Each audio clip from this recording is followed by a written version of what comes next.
What's up, everybody? It's your boy NCS here, taking you on a tour of my adventures in the stock market. It's going to be my latest series on this channel, so if you like what you see, feel free to smash that thumbs up button, hit the subscribe, and ring that little dingy doorbell.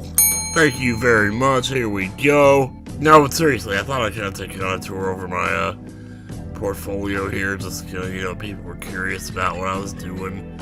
Kind of like tell the story of what's going on here. A lot of these stocks are actually transferred over here from Robinhood.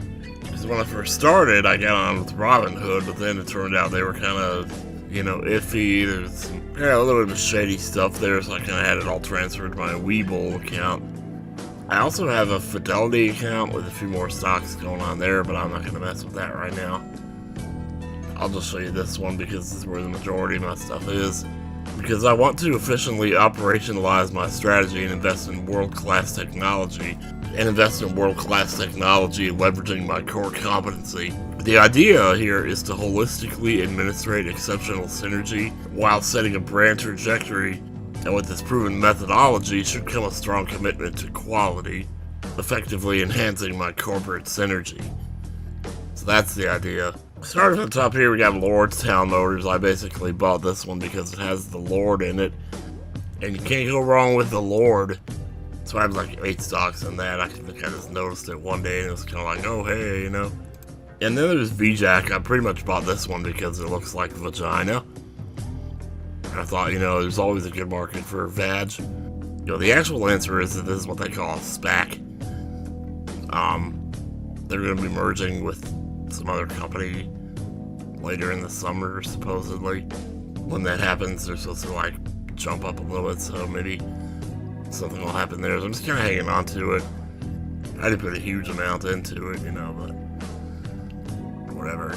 It's the same with this one here, NSH. I tend to watch a lot of Uncle Bruce. You might not know who he is, but he's a big fan of SPACs, so he kind of got me into those a little bit. Sundial growers, this is what we call pot stock here.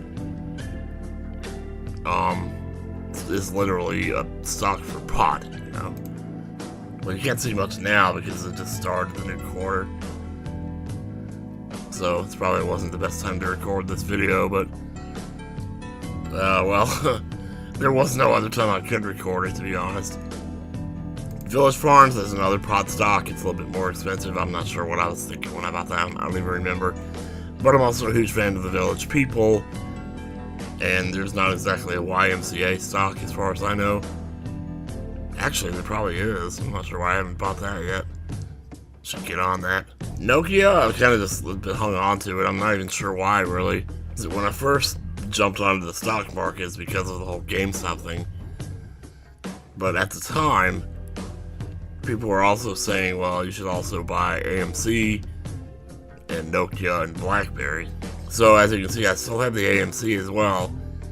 I don't have the BlackBerry anymore. I sold that one, but yeah, the only reason my numbers are in the red so much with them is because of the average price that I bought them at. Like, the first AMC that I bought was when it peaked in January at like $18. Here I was thinking I was getting it on the way up. Nope. I was hitting it at its peak. I bought this at like the worst possible time.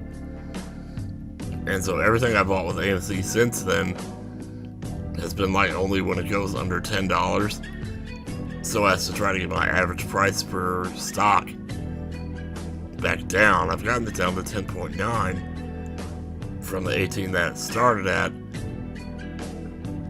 But obviously I purchased 80 shares of it just to get that to happen, so I could probably sell these at some point. I'm kind of waiting around to see, because I feel like there's a lot they could do with, the theaters. As far as that goes, there's a lot they could do to cross over with theaters and gaming. They could hold like gaming tournaments at the theaters. Well, the other big thing is obviously COVID too. As COVID lets, theaters start to open back up again. But yeah, I'm constantly transitioning my company by awareness of functionality, trying to promote viability and providing my supply chain with diversity. Trying to bring a capitalized reputation to the table, proactively overseeing day-to-day operations, mostly services and deliverables with cloth Pratform innovation, and hopefully with enough networking will soon bring seamless integration. Actually, this is the stock that I got for free for joining Robinhood.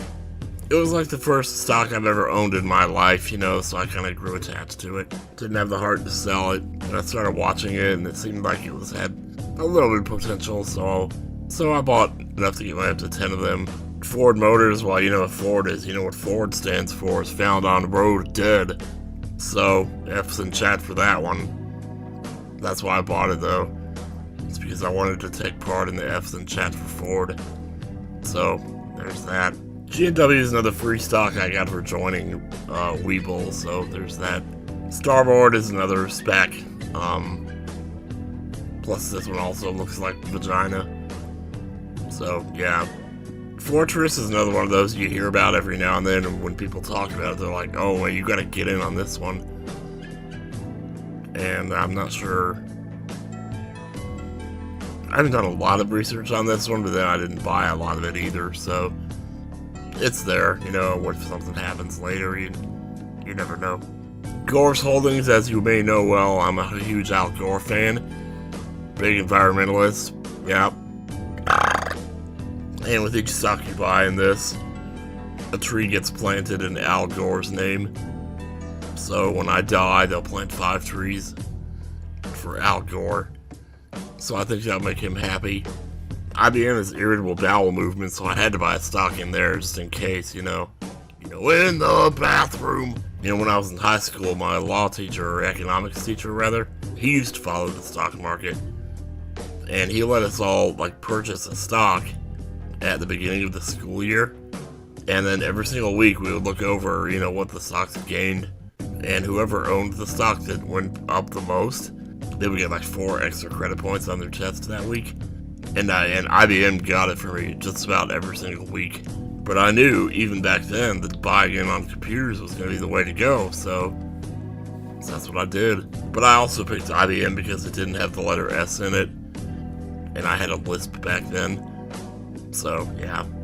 I only bought Lowe's because Uncle Bruce suggested Home Depot as a possible investment, but Home Depot is, from what I understand, supports Trump, so I'm like, well, probably better to go with Lowe's.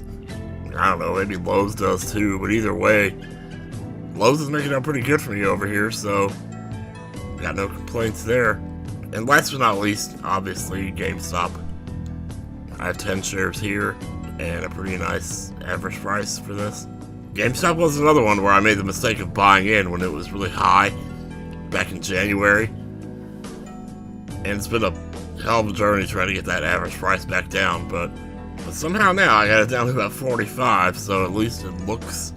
And in the month since then, I actually sold 5 shares for like 200 each. So that broke me even, so everything that I make on this stock from here on out, it's just free money in the bank for me now. And as you can see, by far, the absolute lion's share of my portfolio is with them, so yeah. I should probably also point out here that I am not a financial advisor, so just, you know, be aware of that, like, you know, don't put any more money into this than you feel comfortable with losing, if you know what I mean. It kind of goes without saying, really. I do have some buying power over here, but I haven't really decided what I'm doing with it yet. I think I might put it into Tesla, but I'm not sure yet. If you look at Tesla, they're like 600 per share, so I don't know if it's a bit of an investment if you want to do that. But also notice that they're like on the way down. So if you're going to buy stocks, you want to do it when they're like down here like this. You don't want to buy it when it's up here. I mean, this is like summer of 2020 over here.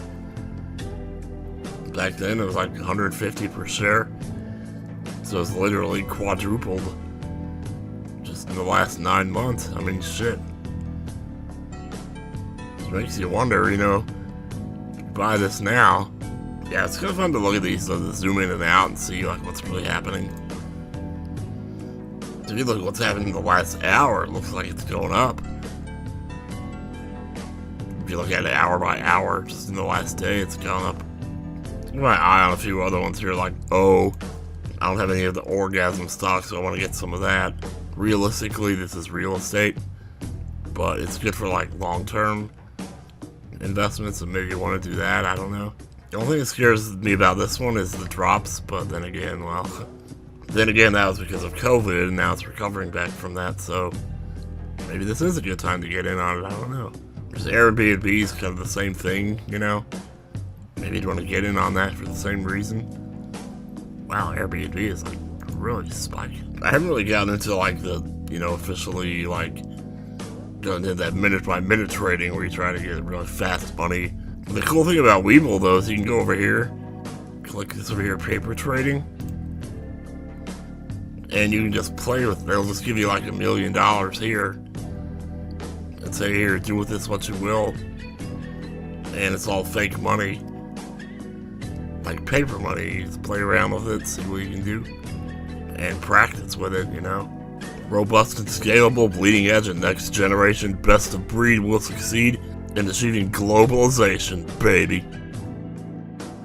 By the way, happy April Fool's Day. We'll see you later.